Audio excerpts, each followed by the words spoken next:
میں پھر بات اختصار سے اعادہ کرتا ہوں، دہرا دیتا ہوں۔ دین اسلام 5 چیزوں کا نام ہے۔ دین اسلام میں بنیادی 5 چیزیں ہیں۔ نمبر 1 عقائد، نمبر 2 مسائل، نمبر 3 اخلاق، نمبر 4 معاملات، نمبر 5 معاشرات۔ ان 5 کا خلاصہ وہ 3 چیزیں ہیں۔ نمبر 1 عقائد، نمبر 2 مسائل، نمبر 3 اخلاق، اور خلاصۃ الخلاصہ روح الارواح وہ 2 چیزیں ہیں۔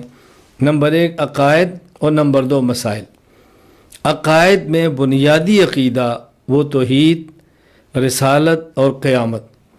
توحید میں بنیادی 3 باتیں سمجھنی ہیں: توحید ذات، توحید صفات، توحید اسماء۔ اور رسالت میں 2 بنیادی چیزیں ہیں: ذات نبوت، وصف نبوت۔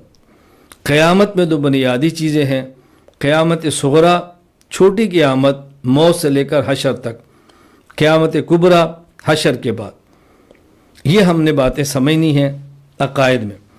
پھر ان 3 عقائد میں بھی جو رأس العقیدہ اور بنیاد ہے وہ عقیدہ توحید ہے، اس لیے کہ رسول تو آتا ہی اللہ کی توحید سمجھانے کے لیے ہے، اور قیامت ہے ہی موحدین کے اچھے بدلے کا اور منکرین کے برے بدلے کا دن ہے۔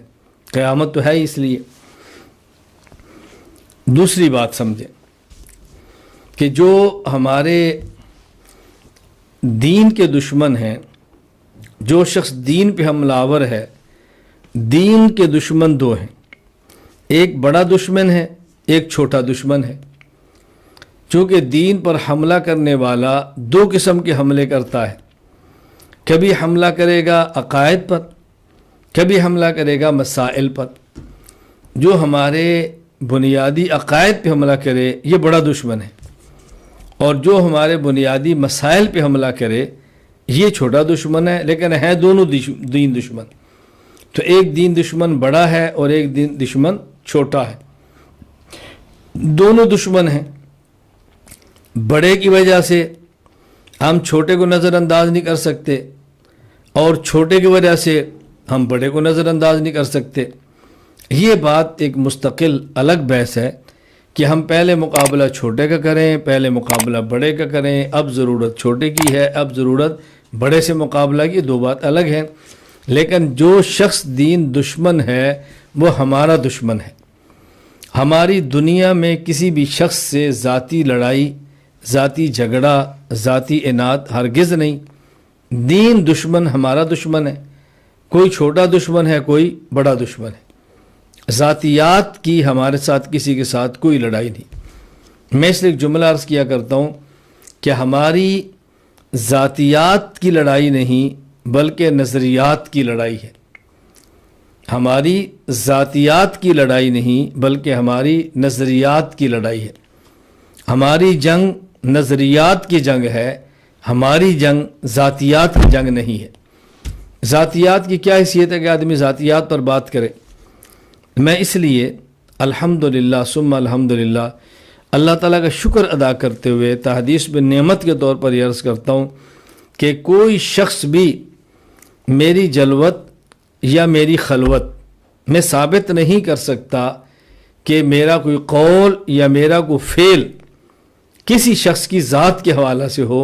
ہم نے جب بھی بات کی ہے تو نظریے پر بات کی ہے، ذاتیات پر کبھی بھی بات نہیں۔ ذاتیات کا معاملہ الگ ہوتا ہے اور نظریات کا معاملہ بالکل الگ ہوتا ہے، دونوں میں فرق کرنا سیکھیں۔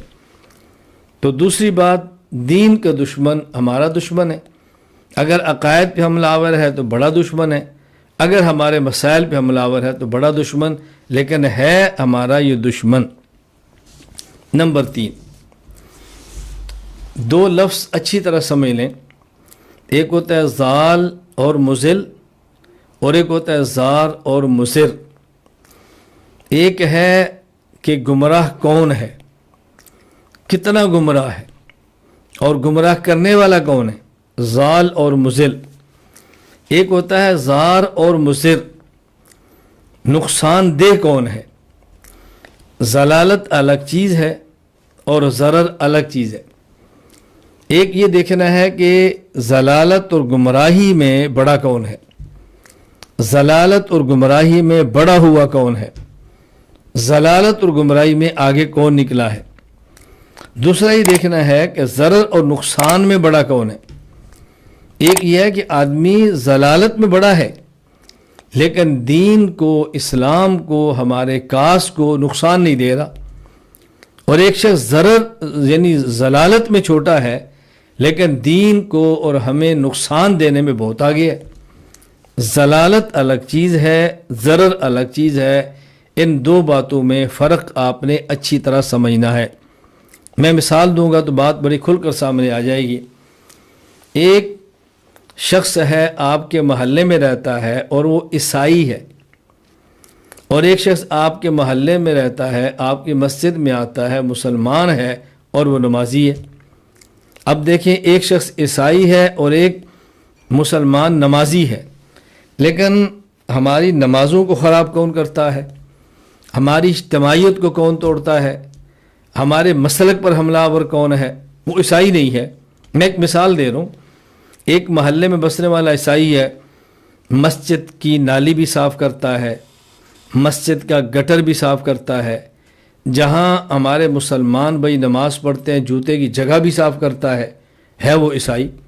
اب ظاہر ہے جب عیسائی یا مسلمان نہیں ہے تو بہت بڑی گمراہی ہے، مسلمان نہ ہونا بہت بڑی ضلالت ہے، گمراہی کا آخری درجہ وہ کفر ہی ہوتا ہے، وہ اس کے اندر بیچارہ مرتکب ہے۔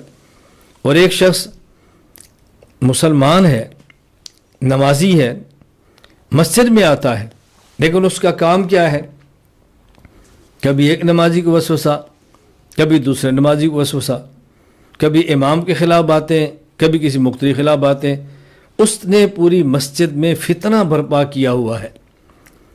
کبھی نمازیوں پر فتوے ہیں تو ہماری نماز نہیں ہوتی، کبھی امام پر فتویٰ ہے تو امامت کا مستحق نہیں ہے، کبھی مقتدیوں کا آپس میں توڑ رہا ہے۔ ہر روز کوئی نہ کوئی فتنہ، ہر روز کوئی نہ کوئی فتنہ، پوری مسجد کا ماحول اس نے برباد کیا ہوا ہے۔ اگر آپ تراویح کے لیے کھڑے ہوں، وہ فتنہ کھڑا کرے گا، جو 20 تراویح نہ پڑھیں یہ سنت کے خلاف ہے، اب تراویح فتنہ کھڑا کر دیا۔ آپ نماز پڑھنا شروع کریں گے تو یہ آپ نے رفع دین نہیں کی، آپ نے آمین اونچی نہیں کی، آپ نے ٹخنے آپ نے جو ہے نا پاؤں کے درمیان فاصلہ اتنا نہیں کیا، تمہاری نماز نہیں ہو رہی، تو وہاں فتنہ کھڑا کیا ہوا ہے۔ ایک ہی مسجد میں امام فارغ ہوتا ہے، ایک دوسری جماعت ہو رہی ہے، پھر تیسری لا رہے ہیں، پھر چوتھی لا رہے ہیں، اجتماعیت کو پارا پارا کر رہے ہیں۔ اب آپ دیکھیں، آپ کی محلے میں ایک عیسائی ہے، ضلالت میں بہت آگے ہے، لیکن وہ نہ مقتدی کو کچھ کہہ رہا ہے، نہ امام کو کچھ کہہ رہا ہے، نہ مسجد کو کچھ کہہ رہا ہے، بلکہ وہ مسجد کی نالیوں کو صاف کرتا ہے، گٹر کو صاف کرتا ہے، جوتے کی جگہوں کو صاف کرتا ہے۔ اب مسجد کے امام اس عیسائی کے خلاف تقریر نہیں کرتے، تقریر کرتے ہیں تو اس شخص کے خلاف کرتے ہیں جو مسجد کے نمازیوں کو منتشر کر رہا ہے۔ تو جو شخص ضال اور زار، مضل اور مضر میں فرق نہیں سمجھتا، وہ امام پر اعتراض کرے گا کہ یہ محلے میں عیسائی ہے، اس کے خلاف تو آپ نے کبھی تقریر نہیں کی، آپ نے جب بھی تقریر کی نمازی کے خلاف کی ہے۔ امام صاحب سمجھائیں گے بیٹا مسجد میں جو نمازی آتے ہیں ان کو عیسائی خراب نہیں کر رہا بلکہ یہ نمازی خراب کر رہا ہے۔ تو اب دیکھیں، ضلالت اور چیز ہے، ضرر اور چیز ہے۔ میں ایک مثال اور دیتا ہوں تاکہ مزید بات کھل کر سامنے آئے۔ محلے کے امام صاحب کے مسجد کے ساتھ تعلق والے دو قسم کے آدمی، کچھ لوگ امام کے پیچھے نماز پڑھتے ہیں، 5 وقت کی نماز پڑھتے ہیں، جمعہ امام کے پیچھے پڑھتے ہیں، اپنے بچے قرآن پڑھنے کے لیے امام کو دیتے ہیں۔ ایک شخص جمعہ بھی نہیں پڑھتا، نماز بھی نہیں پڑھتا، چہرے پہ داڑھی بھی نہیں ہے۔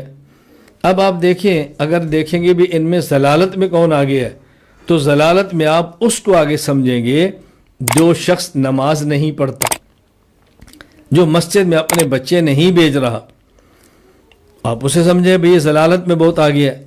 لیکن نقصان کون دے رہے ہیں؟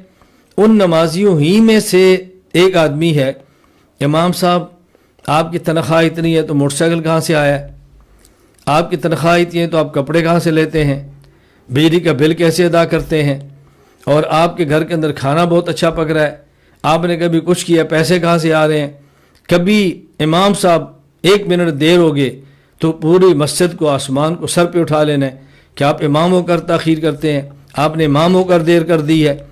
کبھی امام صاحب بیماری عذر کی وجہ سے مسجد میں جماعت کے لیے نہ آ سکے تو امام کے خلاف فتنہ کھڑا کریں، اس امام کو نکال دو، اس نے آج نماز نہیں پڑھائی۔